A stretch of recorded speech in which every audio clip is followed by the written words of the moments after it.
Alors tous les 4 ans, le centre social doit faire une nouvelle étude de son territoire, du quartier donc du Grand Parc, pour vérifier si les actions qu'il mène sont toujours en adéquation avec les besoins et les aspirations des habitants du quartier. C'est indispensable de faire ce travail-là, c'est une manière d'avoir une connaissance très très fine des préoccupations des habitants. C'est une demande bien sûr de nos partenaires institutionnels, mais de toute façon, les acteurs du centre social ne pourraient pas avancer sereinement dans leur travail s'ils n'avaient pas ce travail très approfondi qui est réalisé tous les 4 ans. On a donc réalisé un pré-diagnostic qui a été amorcé par une soirée au centre social où les habitants, les bénévoles, les partenaires étaient conviés. À partir de cette soirée-là, des grandes thématiques ont émergé, notamment celle de l'éducation. Et ensuite, des groupes se sont constitués. On a choisi 2 méthodes. Une méthode pratique, où on était sur le terrain à la rencontre des habitants, où on est parti avec le questionnaire, on a fait un porteur de parole et on était récolté de la parole, des témoignages. Et l'autre méthode, c'était la méthode purement scientifique, en passant par des données statistiques. Donc il s'agit d'un diagnostic partagé. Alors, ce qu'on appelle un diagnostic partagé, c'est-à-dire le fait que l'ensemble des personnes qui sont intéressés par l'action du centre social vont participer à l'étude de ce territoire-là. Les institutions, évidemment, les salariés du centre social, les bénévoles, le conseil d'administration de GP Intensité, mais avant tout, les personnes les plus intéressées, ce sont les habitants eux-mêmes. Donc nous essayons de les associer à ce travail-là, en les amenant volontairement à intégrer des groupes de travail. Et ces groupes de travail-là, en fait, on les a appelés, nous, des enquêteurs, des détectives en fait, publics. Ces détectives publics vont sillonner le quartier, étudier un certain nombre de documents, rencontrer les habitants, rencontrer les partenaires et essayer d'avoir une photographie la plus exacte possible de la réalité actuelle du territoire.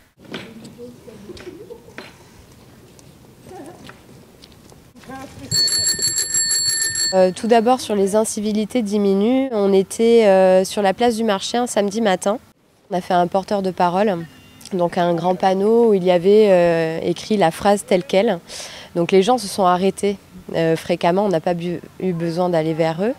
Et du coup, on pu discuter librement, sans questionnaire, etc. Sur cette phrase-là. C'est moitié-moitié, je pense, moi. C'est pas plus insécurité que sécurité. C'est moitié-moitié. Quand ils sont en bande, ils font toujours les malins, mais non, dans l'ensemble quand même. Mais il faut y veiller, je pense. Non, la sécurité, il n'y a pas de problème particulier. Il n'y a pas de problème particulier. Bon, les incivilités, ça c'est sûr. Bon, c'est les tags, c'est les diverses dégradations. Mais sinon, il n'y a pas de problème particulier au Grand Parc, quoi. Moi, je pense franchement qu'il n'est ni plus sûr ni moins sûr qu'ailleurs. Alors bien sûr, la moto qui fait du bruit à 11h du soir, bon, ça emmerde le monde, mais bon, on voit ça ailleurs aussi. Moi, j'exagère pas ça. Il y a problème, mais c'est gérable. Le porteur de parole, c'est très riche en fait, parce que ça amène du débat sur l'espace public. Ça permet aux gens d'échanger soit entre eux, soit avec nous, dans un cadre qui est complètement hors institution, hors association, hors structure. Et c'est vrai que si la question qui est affichée est bien posée, les gens réagissent d'eux-mêmes en fait en venant, et on sent qu'il y a une envie et un besoin de parler. C'est très vivant, un quartier où on a l'occasion de se rencontrer, d'échanger, de s'instruire les uns par les autres, de s'aider. J'aime le Grand Parc et je ne me vois pas vivre ailleurs. Les gens se parlent, moi je le constate, qu'on arrive à se parler. Mais j'ai l'impression que c'est plus difficile qu'il y a 15 ans, 20 ans. Voilà ce que je ressens. Mais il ne faut pas quand même non plus exagérer en disant qu'on ne se parle pas. Le problème, c'est la peur. Alors notre sujet à nous, c'est de voir si les habitants sont satisfaits des institutions du quartier, s'ils se sentent bien accueillis, écoutés, et puis s'ils participent ou non à la vie locale, soit en termes de bénévolat, soit dans des structures sportives, et puis de leur demander les besoins puisque notre objectif, c'est évidemment de répondre au plus près les besoins de nos habitants du quartier. Ah, moi, je m'y plais beaucoup, parce qu'il y a beaucoup de convivialité. Il y a le centre social, le centre d'animation, l'église, la salle des fêtes. C'est difficile de se sentir seul. Le voisinage. Je suis addict, moi, des endroits conviviaux. Et en fait, à chaque entretien, on traitait les réponses, ce qui nous permettait d'affiner le questionnaire suivant et pour avancer progressivement et affiner nos pistes de recherche. On a fait plusieurs cafés ambulants également. Un premier au centre commercial pour interroger les parents sur la démission parentale, pour avoir un peu leur point de vue. Ils ont été très accueillants à nos questionnements et tous ont dit que cette démarche les intéressait. Comme quoi, des fois, le dialogue, l'appel au dialogue appelle aussi aux échanges et les gens sont heureux de pouvoir le faire. C'est très enrichissant parce que, bon, on côtoie des gens, mais avec ce diagnostic, ça nous permet de toucher du doigt certaines réalités qu'on avait un peu perdu de vue ou qu'on ne connaissait pas plus précisément. Et on a des contacts et on crée du lien en même temps. Donc, on essaye d'avoir une vision large avec des acteurs différents, pas forcément un regard d'experts, mais aussi un regard d'habitants, dont on dit qu'ils ont une expertise d'usage. Ben oui, effectivement, ce sont souvent les mieux placés pour connaître leur propre situation. Mais l'idée, c'est de croiser effectivement les regards, de mettre en débat. Ben, passionnant, parce que c'est encore un moment où le professionnel il se retire et puis il réfléchit vraiment à l'action, à ce qu'il fait, est-ce que ça répond vraiment aux habitants. Et les habitants, eux, ils deviennent des scientifiques, ils sont là pour aussi se rendre compte de la réalité de l'espace où ils vivent, quoi. L'intérêt de ce diagnostic, c'est effectivement de répertorier les besoins des habitants du quartier et d'y répondre comme pour le centre social, c'est très important de construire un projet à partir des besoins du quartier. Alors on a à peu près 800 adhérents, 80 bénévoles, 25 salariés, voilà une entreprise faite importante avec des acteurs engagés et surtout un travail avec les partenaires du quartier, donc qui est très important pour nous. Alors, centre social, c'est accueillir et accompagner les habitants. C'est un endroit où on veut faire société et culture. Je suis adhérente au centre social depuis le mois d'octobre. Et là, comme aujourd'hui c'est un vendredi, on est dans l'atelier Alternative Alimentation. Je ne peux pas dire grand-chose parce que ça ne fait pas longtemps que je suis là, mais je pense qu'à travers le centre social, on peut trouver vraiment l'équilibre. C'est une bouffée d'oxygène pour moi.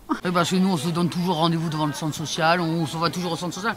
Moi, les gens, je les rencontre au centre social.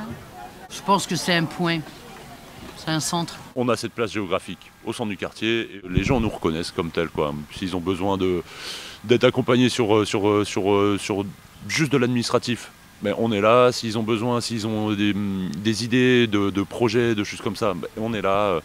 Ah oui, moi j'étais sur place, je vais au centre social, j'ai mes activités, j'aime bien tout le monde, moi je suis pas difficile à vivre. Oui, franchement ce centre il est très important pour moi parce que toute mon enfance, j'ai passé toute mon enfance là-bas. Le mercredi après-midi, les enfants ils font des jeux, des sorties, s'il fait chaud, ils vont à la piscine, à la plage. Et puis ce qui est bien, c'est que juillet-août, on fait des sorties famille, pas trop chères. On peut aller à Arcachon, au Futuroscope et on paye pas grand-chose et c'est cool. J'y vais surtout le lundi, là, quand il y a le repas de couture. Puis de temps en temps, j'y passe. Puis quelquefois, je fais des sorties avec eux. Alors, c'est depuis le mois de mai 2018 que j'adhère aux activités du centre social. À travers une galère, quelqu'un du quartier m'a conseillé d'aller au centre social me renseigner. Je suis venu, je me suis renseigné. Effectivement, le centre social m'a ouvert les portes. C'est pas important, c'est indispensable. Enfin, je n'imagine pas la vie de quartier sans. Parce qu'il y aurait des dépressifs, de la violence, ça canalise beaucoup de gens, ça crée beaucoup de liens et ce serait une catastrophe si le centre social disparaissait. Vous voyez, moi j'étais dans le besoin hier, aujourd'hui je suis bénévole, je suis actif et je peux contribuer. Et c'est grâce au centre social qui joue ce rôle de médiation ou d'intermédiaire, de tremplin. Je suis bénévole depuis 3 ans au centre social dans le cadre de l'apprentissage du français aux étrangers. Et j'apprends à découvrir à la fois le quartier, à la fois ses habitants. Et puis j'y trouve beaucoup de convivialité, donc ça me donne envie de m'y investir un peu plus. Les habitants sont heureux de vivre sur le quartier, aiment leur quartier, ça c'est certain. Alors il y a la proximité des commerces. Il y avait très peu de difficultés au niveau de la mobilité. Les gens prenaient les transports en commun, se déplaçaient beaucoup à pied. Quand on arrive à la retraite, c'est là où on commence à avoir des pépins de santé. Moi j'ai été opéré plusieurs fois. Je vais me faire opérer à pied à Bordeaux-Nord ou à Tivoli. Les Touvis ont tout ce qu'il faut, les pharmacies, les kinés. Que demander de plus? Le samedi, le marché, voilà. Ah, c'est une petite ville dans la ville, mais en même temps, c'est pas une ville proprement dit, c'est aussi un village. Malgré les tours, malgré les bâtiments, c'est un village. Je m'y sens très bien. J'avais jamais habité dans un quartier auparavant. Je ne changerai pas. Très bien. Je suis épanouie. Je trouve tout ce dont j'ai besoin. Mes enfants s'épanouissent et grandissent ici aussi. Après, oui, bon, il manque un cinéma. Bon, on n'est pas trop loin non plus du centre-ville, donc voilà, c'est pas... Mais sinon, non, il y a tout ce qu'il faut ici pour bien grandir. Je dirais intergénérationnel, tout en étant interculturel, tout en étant aussi vivant. Voilà. Et on essaye avec le centre social, le centre d'animation, la bibliothèque et maintenant la salle des fêtes à le rendre encore plus vivant par des manifestations. C'est un quartier plus ou moins calme. J'ai apprécié une certaine sécurité, même le soir, quand j'accompagne ma fille à la natation, pratiquement, elle termine à 20h30, on rentre tranquillement, aucun problème. Grosso modo, je me retrouve.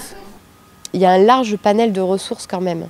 Au sein de ce quartier, il y a beaucoup d'associations, il y a des habitants qui peuvent se mobiliser sur des questions. Donc effectivement, il faut nous donner les moyens de pouvoir répondre à l'ensemble en fait, de ces besoins-là. Ce n'est pas suffisant d'avoir des ressources, bon, faut-il qu'elles existent, qu'on les renforce et qu'on les identifie, mais faut-il que les populations y aient réellement accès. Et ça, je pense que c'est un des éléments aussi importants. Donc la question de l'insertion, la question de l'insertion économique, la question de la réussite scolaire, la question aussi de l'accès aux ressources et donc de l'accès aux droits, ce sont des questions, je pense, majeures pour ce quartier, qui est un quartier politique de la ville et qui n'est pas un quartier politique de la ville pour rien.